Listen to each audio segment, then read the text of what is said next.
No matter what you heard, no matter what they told you, you are guilty until you can prove your innocence. In a world of glitz and glam, flashing lights and screaming fans, most people are unaware of the war that rages behind the scenes.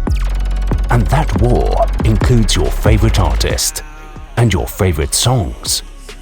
This is The Dark Side of Songwriting. Hosted by Nayim Edwards.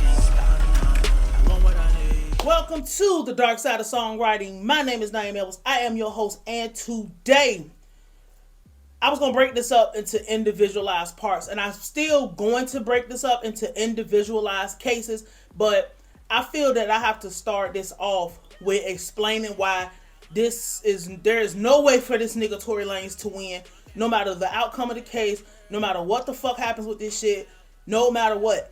And the reason why there's no way for him to win is because it's just too much that has going on and too many situations that have come into play that he did not walk away as victorious in. Even if we don't have all the facts, we don't have all the fucking information about what happened with him, but let's just take this past our front door.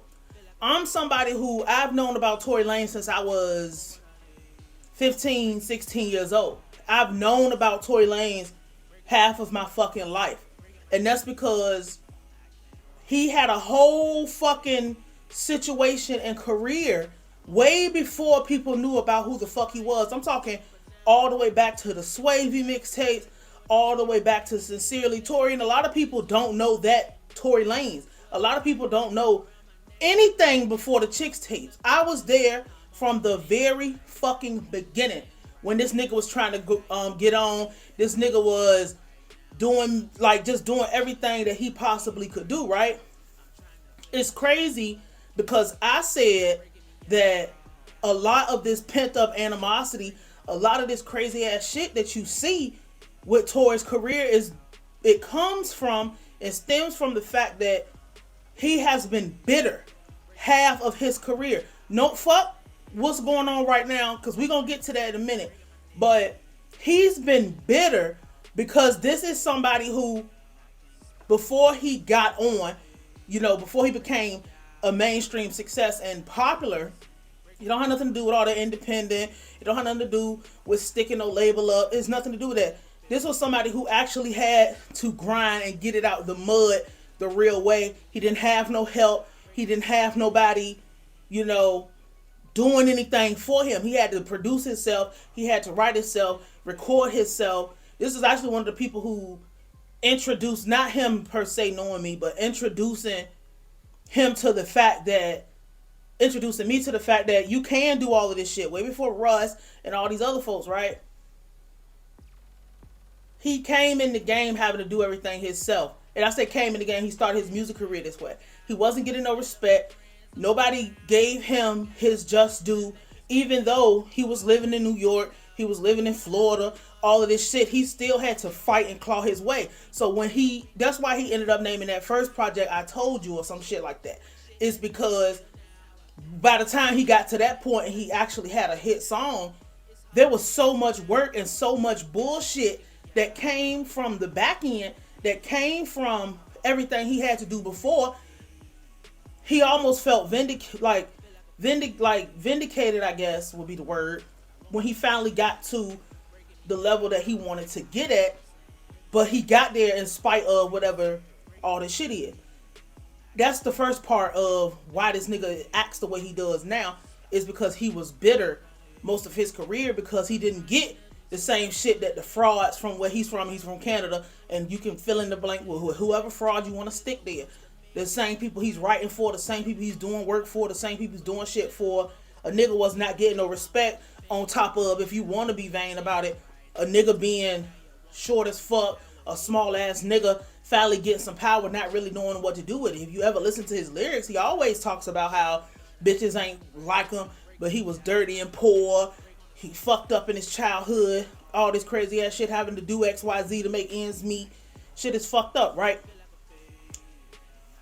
You fast forward to right now, and we can go and fill in the blanks another time, but this is just why he's never gonna win. He's not gonna win. There is no more winning for him, even if he walks away. Tory has been in so many situations that have not gone in his favor. Fuck the Megan Thee Stallion shit right now. Just put that to the side. He got into a fight with August Alsina. He hit somebody that was on some TV show. He's been like accused of abuse. Just every time we turn around, the shit with Travis Scott. Just every time we turn around, again, the cell phone's gonna be the death of us. This nigga has always been in some type of situation that it never got rectified, and then now the cherry on top is the Megan Thee Stallion shit. But it's never been reconciled with either party. Motherfuckers ain't, oh, it's whatever, XYZ, the shit with Drake, where they finally came together, but they're from the same place, so they really, I ain't gonna say they didn't have no choice, but we know that wasn't gonna go nowhere. Like, with violence or nothing, you not gonna swing on Drake or none of that shit, but like, every time we turn around, this nigga's doing something that's fucked up. And when I say fucked up, I don't mean fucked up for your personal standpoint. I mean fucked up in a public opinion. You might not give no fucks about what this nigga do. You might be like, oh, I just like the music. I just, whatever. I don't give a fuck. And we'll talk about separating the artist from the music, but you can't do that. We might do that tomorrow with R. Kelly if I feel like getting on that. But this nigga's always doing something that's fucked up. This nigga's always doing something where it's caught on camera, number one, but he's always doing something where it looks very fucking crazy, and it doesn't help the fact that every time you do something, you look like the aggressor, or you are, in fact, the aggressor. So now we're at this Megan Tory shit. They just had their first day in court, and it's like, the prosecution coming out and said, you fucking kidnapping hoes. That's basically what they said when they say force, because how the fuck you don't? If they want to spin around, put a cherry on top, they'll say you kidnapped them and you did this and dance, bitch, and all of this or whatever. Megan Thee Stallion is an industry sweetheart. Not the industry sweetheart, but she's one of them. So the fact that even if there is no guilty or not guilty at this point in time, you are guilty for committing a crime against somebody that people like. That's way worse than committing a crime, and the crime is you did something to somebody, or you might have done something to somebody that people don't like. I don't teeter the fence about how I feel about shit. I'm telling you how public opinion is everything when it comes to this music shit. Otherwise, it wouldn't matter what R. Kelly did. It wouldn't matter what whatever did. People are still riding for him, even though we know the truth. We know the facts, but we know the truth. And there's a difference between fact and truth. Point blank, period. The thing with what Tory did, fuck your personal relationship with him. Fuck all that, whatever. You text a motherfucker, I'm sorry. You profusely apologize. You're paying blogs to say this. You're paying for friends. You're paying for this because anybody with any sense wouldn't stand by you unless they didn't give a fuck about the personal outcome of this shit. Number one, we're going to just go ahead and list them so we can just get this out the way. One, you are the number one suspect for somebody who may have committed a crime, or you committed a crime against somebody that people actually like. There are three different kind of people. People who don't like Megan Thee Stallion because they just don't like her. People who don't like Megan Thee Stallion because they don't like women, or they have some type of hatred for whatever they would have the hatred for. Put whatever reason you want to have in hatred. And then people who don't like Megan Thee Stallion for what she represents. There are going to be people who, they might not agree with what you did, but they want to see you vindicated and say, like, I really hope this nigga did not do this because of whatever reason they don't like her. The problem is the people that like Megan Thee Stallion far outweigh the people who do not like her. Now, the people who do not like her are loud, and they might be able to have a stakehold, and they might actually be powerful people. But think about it in depth when you're talking about fucking with somebody who's an industry sweetheart. Jay-Z his company has a major stakehold in touring and venue not just in the United States, but around the world. He might not be the biggest one, but he's definitely one that everybody goes through because he has the contracts for the venue. His company does, whether you know that or not. If you didn't know, now you do.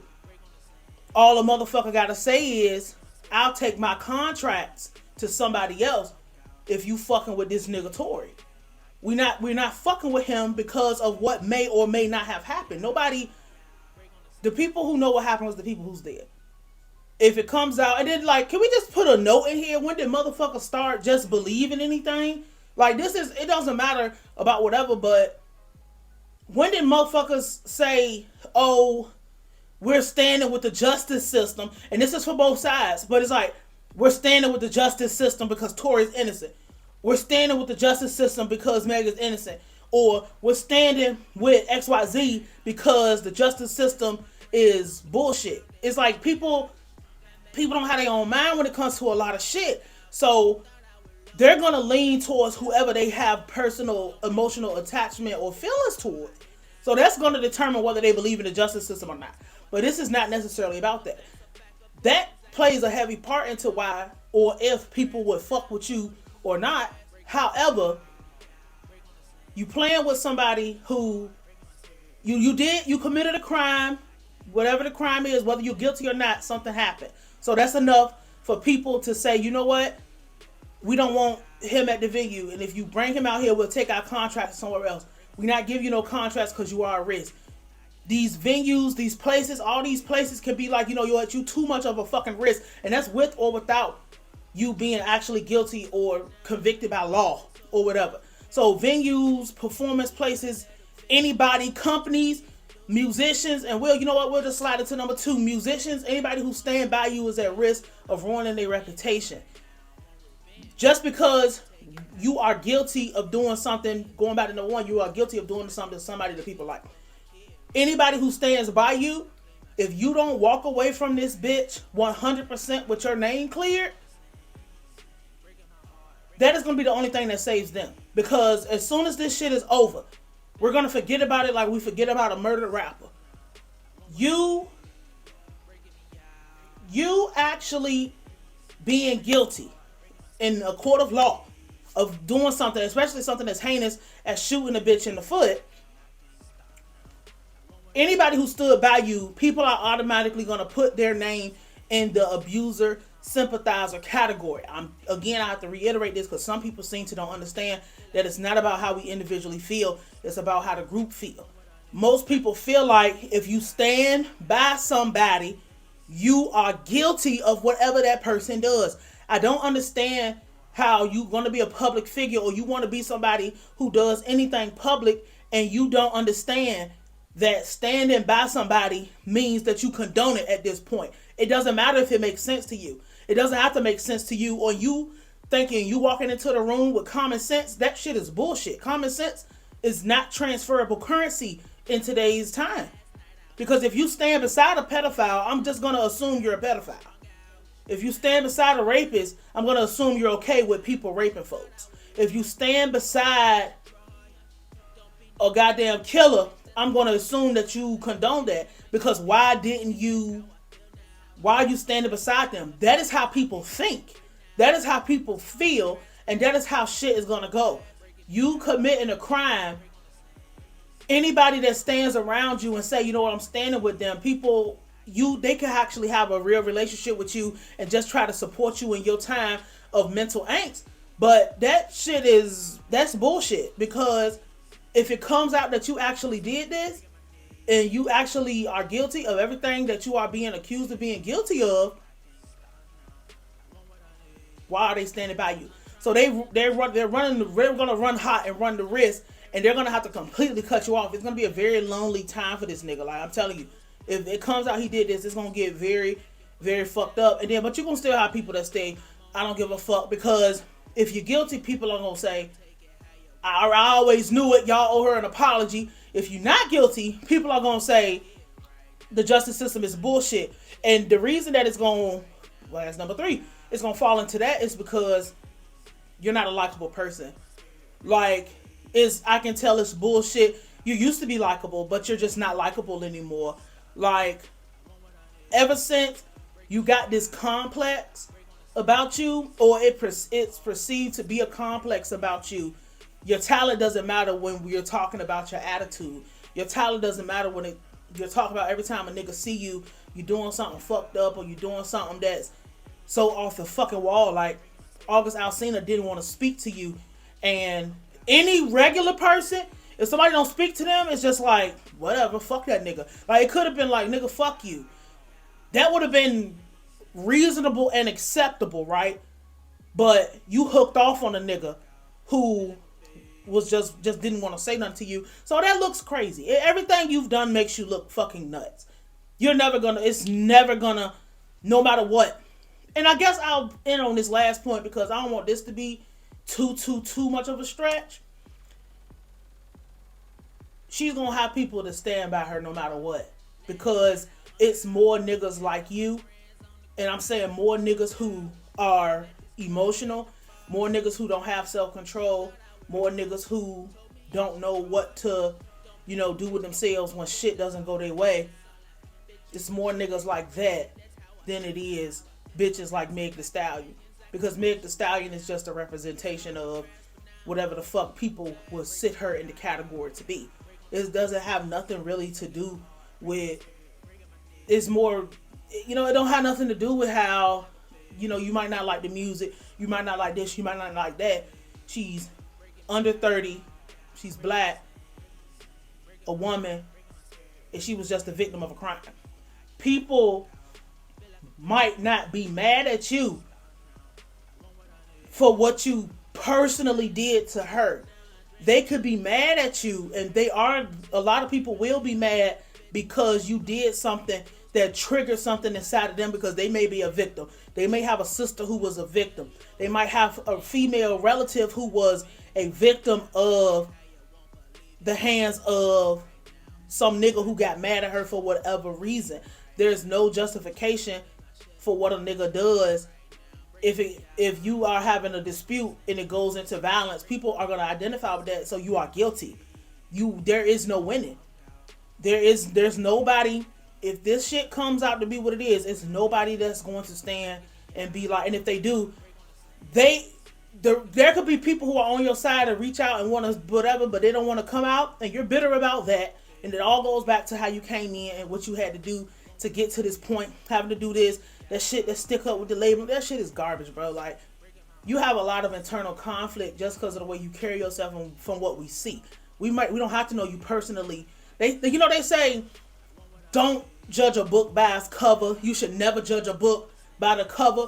But when the cover of the book is titled Sociopathic, Narcissist, Angry Man Shoots Woman in Foot because she criticized his art and he didn't get his way, it's hard to not judge a book like that. And I'm just speaking I don't have a personal attachment to any of this, to be honest. But that's just the way the consumer is looking at it. You will never live this down. Even if you come out as innocent, you're never going to get away from this. You will never live this down just because there's too many people who identify with the other side. And that's really the dark side of it. It should be about music, but it's not about music. I think he's one of the most talented, one of the most amazing songwriters. And just from what I know from being a teenager watching this nigga get to this level, it's just not going to work out like that. Like, no matter what the verdict, we don't even need a verdict. Enough has happened where, yeah, she going to keep getting bullied too, and she going to keep getting fucked over and fucked up, and people going to still, say shit and do shit with her, but her career is not going to suffer because you did this. Like, her actual music career is not going to suffer. If her music career suffer, it's going to be for something else. It's not going to be because even if it turned out to be fake and a lie. And we're going to talk about how everybody thought that her friend was going to come and be on his side. That's that word trickery shit. And y'all listen to these niggas who don't know anything about human interaction. And I'm trying to tell you, like, if you, like, it don't, none of that shit matter. Human interaction and what people think. Because public opinion dictates an entertainer's whatever. You could be the greatest. And if you didn't want public opinion to be dictating how your career would go, you would stay the fuck behind the scenes. And this is just my summary, because we'll break it down into little parts. We'll do R. Kelly tomorrow. But this is the dark side of songwriting. Tory's guilty. And that's guilty by whatever, like, it's never going to be, it's no way to recover from this, because there's too many examples of violence, too many examples of bullshit, too many examples of whatever, and that's why you don't see them. This is why motherfuckers kind of usually stay away, because it's not worth ruining your reputation. You one thing falls, now everything falls. My name is Nayim. I'll holler at you.